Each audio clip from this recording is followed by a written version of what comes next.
IVM.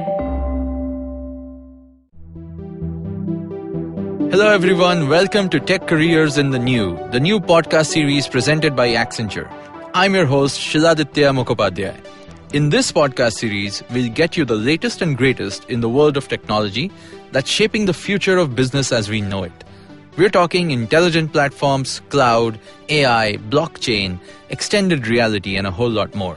Every fortnight on Wednesdays, we'll have for you a hot topic with expert speakers from Accenture talking about top trends in the space, how these are changing the world and creating growth across industries. And more importantly, we'll tell you how you can learn more, build your skills and expertise to grow and stay relevant in your career. So today we're here to talk about data. Data in today's world is a very broad term, but a really interesting topic to talk about. What is data? Essentially the plain facts and statistics collected during the operation of any business. While data itself may not be informative, it's the basis for all reporting, it plays a crucial role in your business, and it, of course, can't be understated in any way. There's a sort of a data revolution taking place right now across the globe. Whatever the industry may be, it could be things like fashion, automotive, retail, insurance, and pretty much every industry is embracing data a lot more. Data collection platforms themselves have evolved. The internet and network-related data is being generated at faster rates than ever before. So what's happening is really that we're overloaded with data. And at the same time, it's super competitive to use this in the right way. And that's what makes this an interesting opportunity to build a career in a space like this.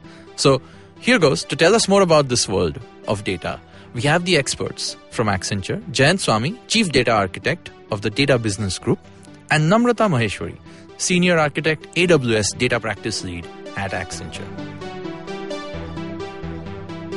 All right, welcome to the show, Jayant, Namrata. How are you? Great. Great to be here.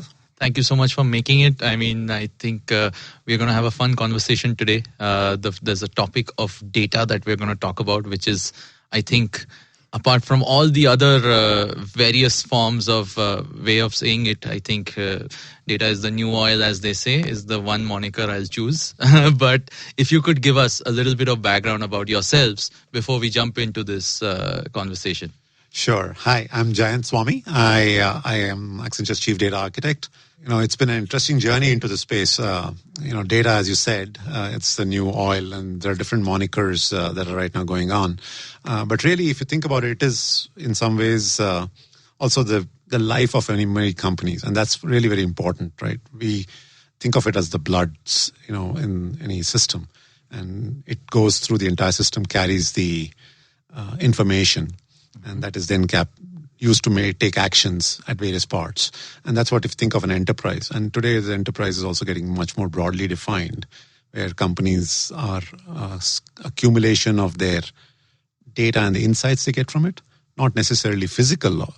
Earlier in the past, you would think of physical companies with four walls and what was owned by me. Today, it's usually accumulation of the amount of data that I'm getting from places, the amount of insights I can get from it, I can act on it and do it. To give you an example, a company like Uber is essentially getting information from, data from multiple places, acting on it, giving that information to their rideshare drivers, and then it's being acted upon by somebody else. They have become this platform of consolidation of data, and that intelligence that they get from that is tremendous. Knowing where, who wants what is a great space to be. So data, I think, is, as we've come down this journey, one of the things that we realized was we understood that people need to action data. That was, I think, we all understood the need for analytics. And especially this became even more pronounced once the whole artificial intelligence part came in. And we knew that we needed data. We needed to feed data into AI for it to be successful. But we also realized that the volume or the scale at which data is growing is tremendous. Let me give some data points. It might help you a little bit, right? So today, globally, the amount of data in the world today is about 33 zettabytes. Wow. Right? So that's just a big number. Yeah. Right? I don't even know how many zeros that is. It's a lot of them. But then we are expecting by 2025 that number to go to 175. But that's not I think if you think about it, the 33 that's today was only 14 a year and a half back. Oh, wow.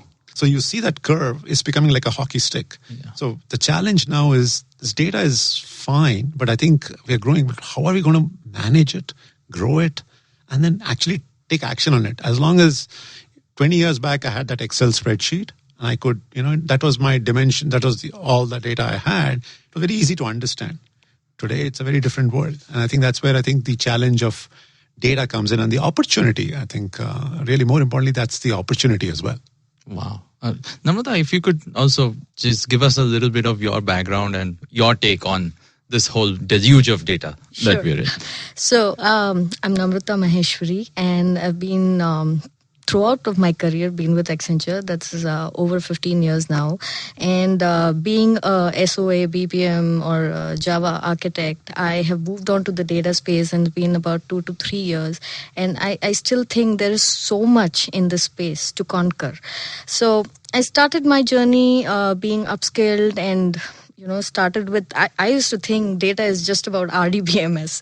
And, coming to this group, I understand there's so much more, so much to, do. And in particular, like Jan pointed out, Uber's example, wherein there's so much of data being ingested. So my role entails particularly looking at how do I ensure the processing time reduces. So a lot of our clients that the problems that are facing is more around the long processing times.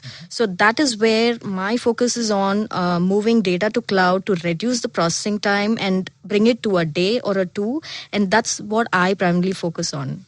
Wow, a day or a two, I would. Yeah. And that's the challenge. And that's the challenge we are faced with, because the clients are looking for, instant insights. Yeah. While today they are getting those insights only after a week, and that's a big challenge for them. Wow. In fact, Jet, if you could add to that, just this whole concept of, the sheer volume of data having increased in the world, and of course contextualizing to individual businesses. What is you would say, state of the art today? Like, where are we in terms of how we understand this space? What kind of methods are we using to further understand it? And that's very important. I think you hit on a very key point. I think Namrata touched on it. I think the point being, this volume of data is increasing at a tremendous pace. That pace is what we are struggling to keep up with. So we need a different thinking now.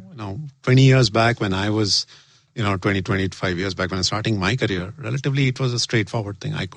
It was solvable by putting more humans, and some minimal computing could address it. It was relatively more straightforward computing. Mm-hmm. In today's world where this is increasing, every sensor, everything I touch is producing a data element. Yeah. My Fitbit is producing quite a bit of it, and it's all getting captured. Then suddenly I want to find out how I'm doing against my friends, am I ahead? And not only that, I want to know it right now. Yeah. I don't want to wait till tomorrow morning, right? Yeah. I think so. Now this is just the user need to consume that information immediately has a certain expectation. Yeah. Now that translates back into what do we need to do at the back end, at the technology end, to make this happen? And it takes a lot of things, right? So Namrata talked about cloud. So one of the major things in the past was companies would buy servers and hardware and would stick it into theirs. That became, over time, you could never keep buying enough to keep it there. And then in comes cloud, then I don't need to manage it at every company. There's one company which only business is buying servers and doing that. Right. And they take care of that. So my ability to grow exponentially without worrying about that and worrying about my business. Yeah. I don't want to be in the data storage business, but I want to be in the business of, be it getting cars, getting riders into cars, getting people into hotel rooms, whatever it is. That's my business. Correct. So I want to make sure that I have the data when I need it to take actions when I need it. So my ability to access it where I need it. So cloud provides me this, ability to, this elasticity of growing and getting both storage and compute on demand, right? I think that becomes a very huge thing. The other thing is automation. I think automation is our ability to, we always think of AI from a perspective of, I want to move data to AI. Mm-hmm. I think it's the other way around as well. Because even the size, and like I said, if you're going to deal with this volumes of data, I cannot throw enough bodies at it. Yeah. I have to bring the power of AI intelligence to the data. So then we are talking a different ability to understand this. If I've got call logs from everybody, my ability to understand whether there is something valuable in there and then understand how to act on it is going to be very valuable. So data types have changed. Like I said earlier, it was just text. Today I've got audio, visual, video, so many types of data. So now it's not just the amount, it's a type of data also. So amount of, and the expectation. My expectation is very different from my son's. See, my son suddenly wants everything. He thinks, swiping on an iPad, the next page would automatically give him this information, right? Yeah. He doesn't necessarily understand what's behind what would take to implement it. Yeah. But his expectation is that, they should already be recommending the next slide when I swipe to the right is automatically going to recommend the 3 other movies that I should be watching or something like that. And he expects it not just in Netflix, he expects it in other things as well. Yeah, the whole user experience has changed from, because it's so abundant, because people have set the bar so high. I think that's where the catch-up of technology and processes and everything behind it is what's happening. Absolutely. And I think it is being led by experience, right? I think that has been a big thing. And that's where I think as we go, data-driven experiences are huge. Data supports that. But the experience is critical. And then whatever you need to do, I think now you have the capabilities available, be it getting the data, getting it the right data. Let me not just say data, right? Data is a very broad term. Right. Getting the right data is a very different... it's a job in itself. Right? And then making sure that we are able to act on it and then provide the right nugget for you to actually act on it. Right. Because bubbling that information down to filtering it to the right level and to the right context becomes very critical. So let me ask you, and maybe Namrata, you can also chime in on what does Accenture do in this space, and could you give us some examples of actual implementations, right? I mean, how do you tackle this huge amount of data and make sense of it? So we've been looking at the different clients, and what resonates is the intelligent tools, the processes, innovative delivery approach that we have to build the cloud native data platform. So it can process a huge volume of data. There's a particular client which had a very similar problem that I talked about with huge amount of data being ingested, and they were on premise. And their data warehouse was reaching the end of life. So huge problems there, and they wanted a solution within the next 6 months because of the end of life. Now, here's where we stepped in. We analyzed how best we can give a quick solution, and using our intelligent accelerators, we were able to achieve all of this by building a modern data platform on the cloud. And that we could bring up an analytics COE in less than 6 months, ingesting about 50 terabytes of data and reducing the cycle time to less than 60%. So this was a huge win for us in terms of bringing in accelerators. Jayant, you want to add something? No, I think the real, if you think about it from a little bit from a business lens, right? I think so they were, as Namrata mentioned, they had a system which was on-prem, legacy. But now that sounds fine, but is my business getting what it wants? That in itself is not the problem, right? The problem that they were facing was for them to now roll out a new product. This was a pharma company, and they wanted more data to come in. They wanted much more. When clinical trials are happening, they wanted faster turnaround. Yeah. They now found for every small change, they had to wait 6 months. For a new product to roll out, they were waiting. So now suddenly they said, I cannot afford to wait this long. Yeah. They are talking cycles. I want to know within days, weeks. I want a turnaround on this information. So hence they were willing to buy. They said, we need a better solution so that I can turn around a clinical trial. I can get the feedback from that. So then is there an investment required in moving there? There is change required in moving. But it is worth it because then their business is absolutely on board to then see that realization of that. Right. So our ability to see, data in itself will not have value in its atomic sense. But combined with the business process and the action it takes, it starts providing a business value. And towards an outcome. Outcome, exactly. Yeah. And that's very important, right? And here's where I think if I'll add to what Namrata said, right? One is, we kept talking volume, right? There are two dimensions. One is the volume of data. Also, the second part is the quality of this data. Yeah. I think those are very important parts, right? even today, when you look at something, do you trust something? If I get something, first thing is, I see it. Second question that I have is it real? Is it real? Do I trust it? If I trust it, only will I act on it. Right. So then what gives me the level of trust? So my ability to create trust in the data set. Or second, I might get multiple versions of it.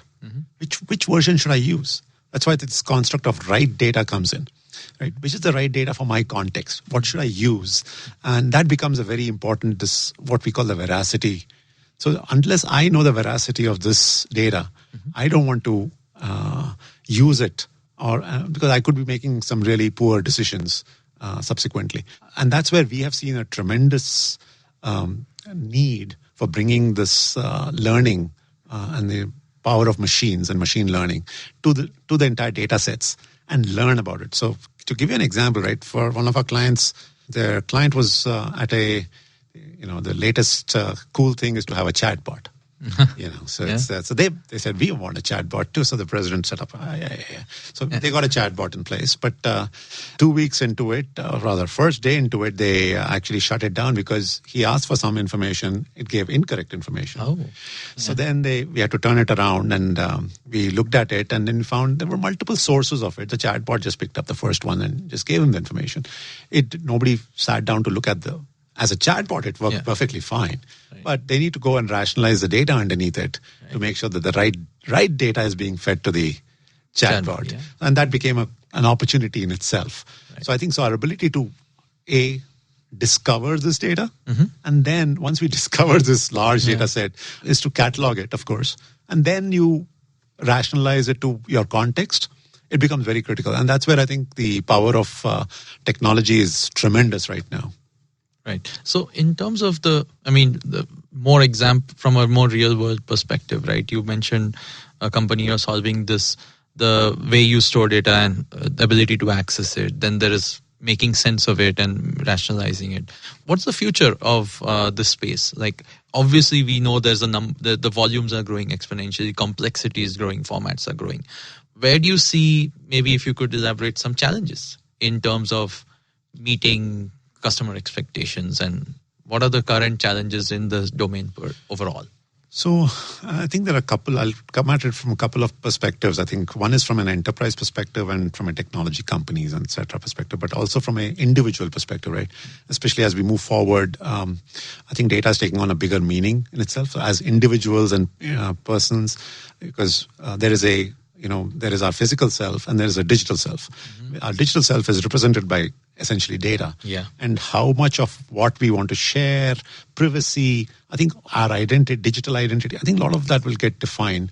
I think we are relatively in the early stages of some of this. I think there'll be more maturity. I think we've seen the first set of these come in terms of where the regulators are getting involved in it as well, right? We saw this in the European GDPR regulation, which came out about a year back. That has had a tremendous impact. Now, several countries across the world, including India as well, is now taking steps to adopt some of this. So I think protection of this, I think as a future as you go, data, its protection, its trust, I think is going to be very critical. We need policy. But it also means opportunity in terms of compliance in the past. If I was an enterprise, compliance in the past, regulatory compliance was more of I need to do it. Now it's actually, if you don't do it, it actually can cause hurt to your business.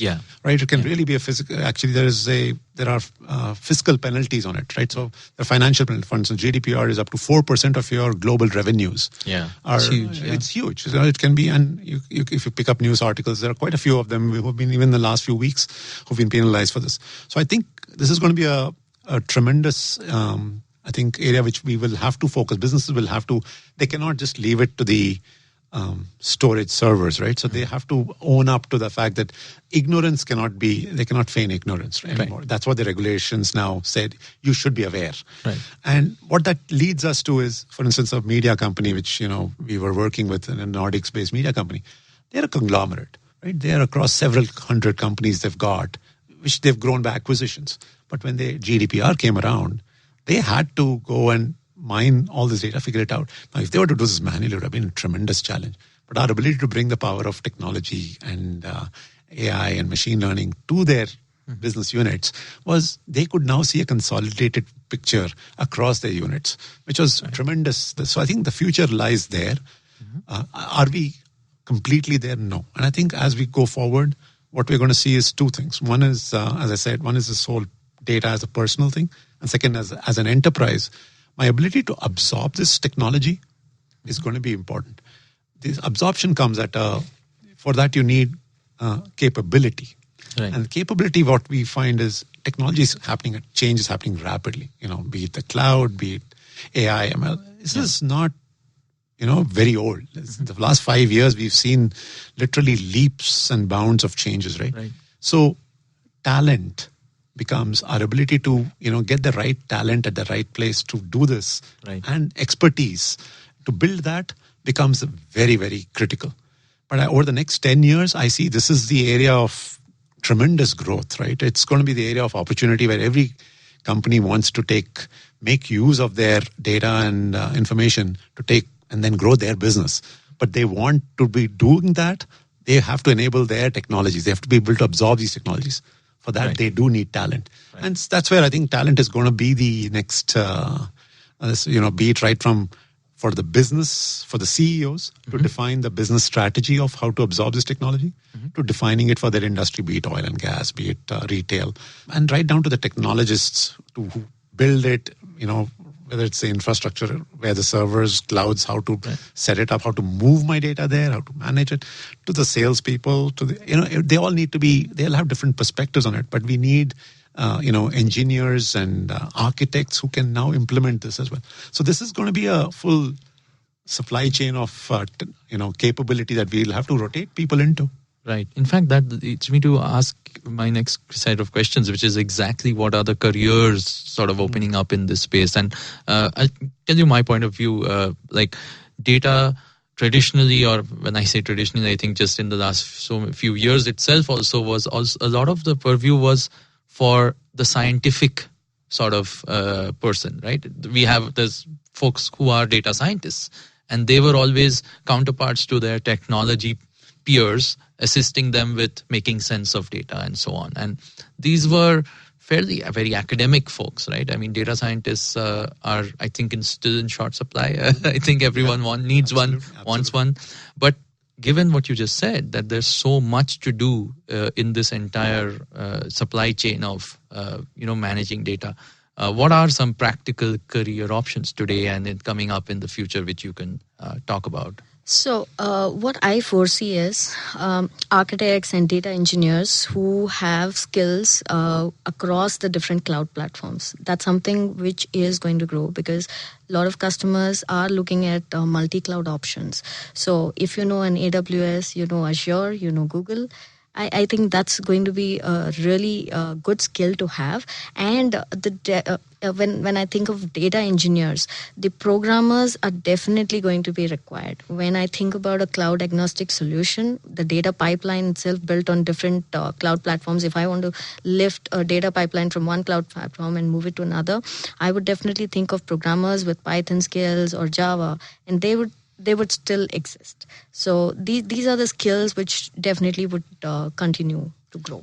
Do you see like there's a layer of upskilling even in this where the concept of a data scientist comes in? Like, are each of these folks also required to understand data in a different way? Definitely, because if I come from a Java background, and as a Java programmer, I did not play around with data as such. I did not do data wrangling and so on. But then if I'm in the space of data and I want to cleanse data, I need to find ways of how I would program this better to decrease the time of data wrangling, because like Jayant mentioned, data veracity is a big challenge, right? Now, if there's so much of volume of data being ingested, I need to do it at speed. So the development process has to be quick. The execution has to be quick when I'm, trying to cleanse the data or, trying to identify the veracity issues there.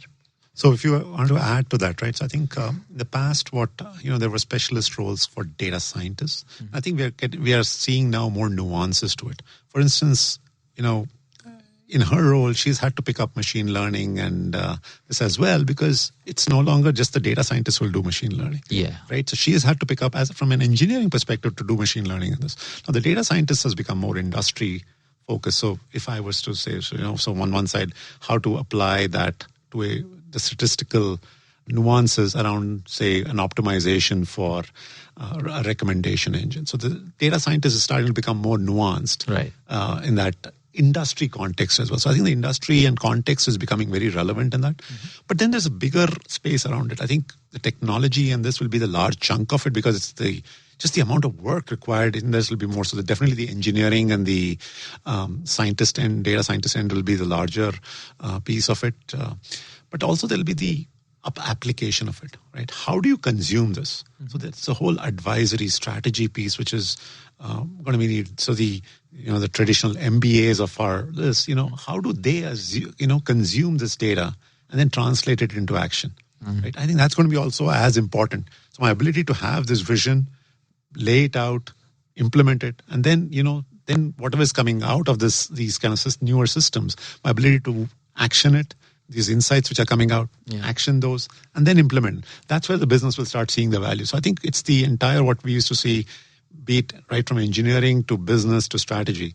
You're going to see across that entire spectrum, you're going to see value, even including, for instance, medical fields, right? Today, medical fields are there is remote healthcare which is happening. So our ability to provide that, what kind of information is required, somebody's got to design it, implement it, and then somebody's going to you still need a mechanism to convert that insight into action. Yeah, everything is becoming data driven in that sense, right? Every role is becoming data driven. Yeah, definitely, I think it's you're definitely leading with data. I think in many cases, I think so. But the question becomes again: you need the right data at the right time for it to be effective. Correct. All right. So just to give the listeners also a little perspective of what you would recommend they jump into if they wanted a career in this space. Some tips, some potential upskilling that they should look at doing across the board. Namrata, you go first. So there's a lot of reading material available on. Just Google any of the terms, like a lot of different new data warehouses have been coming up, like Snowflake, Splice Machine, which is you can start reading up on that. Upskilling is really easy because there's a lot of material available, and within Accenture, what I've seen is there's so much of leadership support around upskilling. So we've been doing a lot of upskilling around AWS and all of these different areas in cloud as well.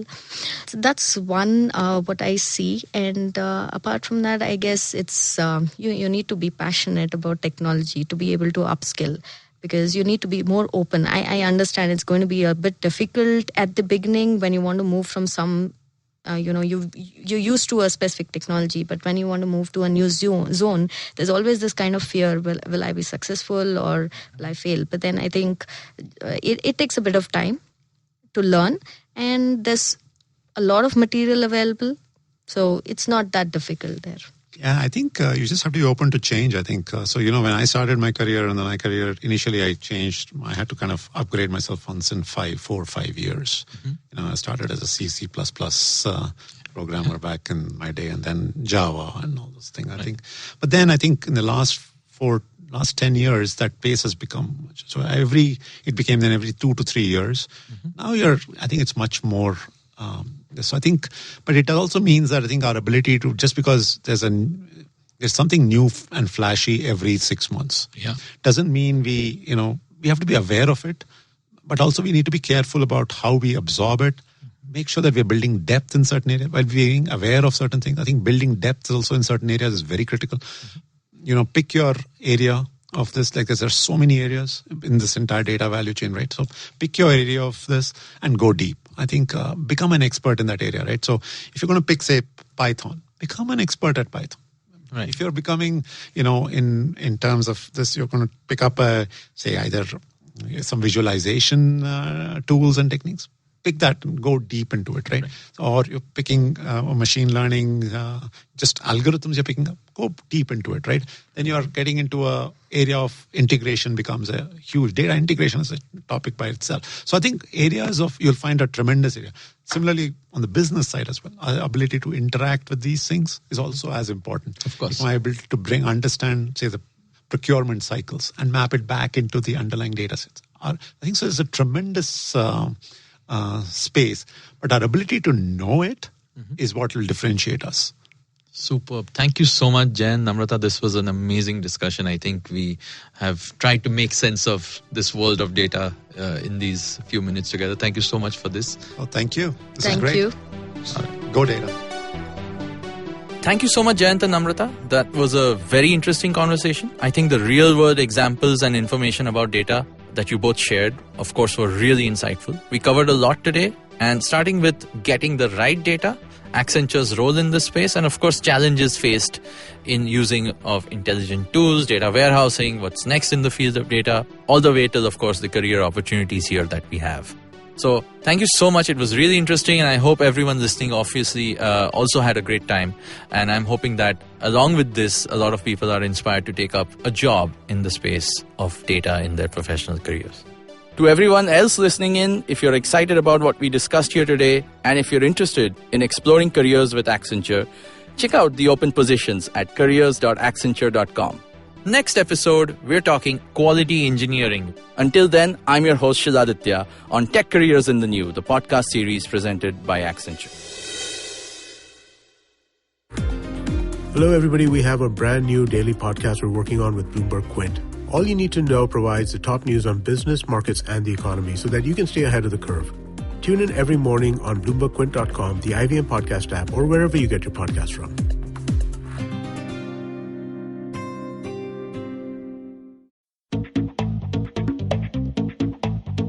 Advertising is dead. Yep, you heard me right. Advertising is dead. We're all in the content business now. Let's not call it news, TV, radio, etc., etc. It's all content, and we're in the middle of this weirdly exciting phase where all the borders and lines that have been drawn over decades has been swept away by this lovely thing called the internet. We're a show where we don't dwell on just the stuff that is now, but rather the wider stuff about advertising, media, content, and the whole goddamn circus surrounding it. Tune in every Tuesday for our weekly unboxing of the mystery box we used to call advertising. I'm Varun Dugirala, co-founder and content chief at The Glitch, and this is my new podcast, Advertising is Dead.